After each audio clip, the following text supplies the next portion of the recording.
Deshaun Watson talked about how the injury to his throwing shoulder is different than most football injuries, and especially the ones he's overcome.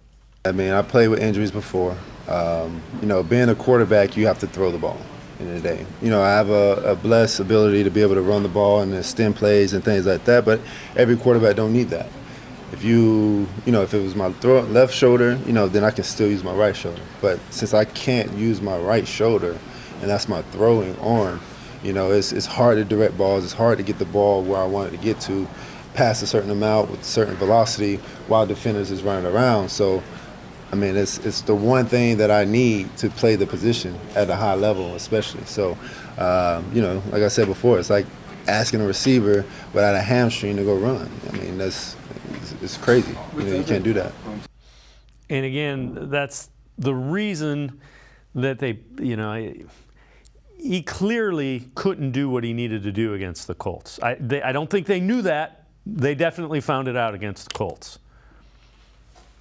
Yeah, I mean, there was optimism last week towards the end in practice where, the reporters were saying there was more velocity on the throws on the Friday portion of practice. But when you got out there on Sunday in the opening couple drives against the Colts, you could see that velocity wasn't there. He couldn't put any zip on the ball. It just did not look like he was there. And now you're seeing that he still has pain and weakness in his shoulder.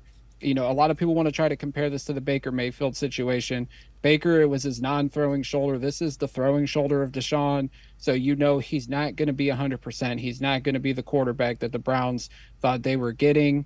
So he can't be out there. He made a good comparison. If you have a receiver with a bad hamstring, you're not going to expect him to be his normal self. I mean, Kareem Hunt was limited against the Colts with a thigh, but he pushed through. But I don't think Deshaun could push through with that shoulder injury. He threw an interception. He almost threw a second interception. So I just think it would have got worse had he not got hit and continued to play. I just think it would have been a bad performance, and things only would have got worse for Deshaun in that aspect then.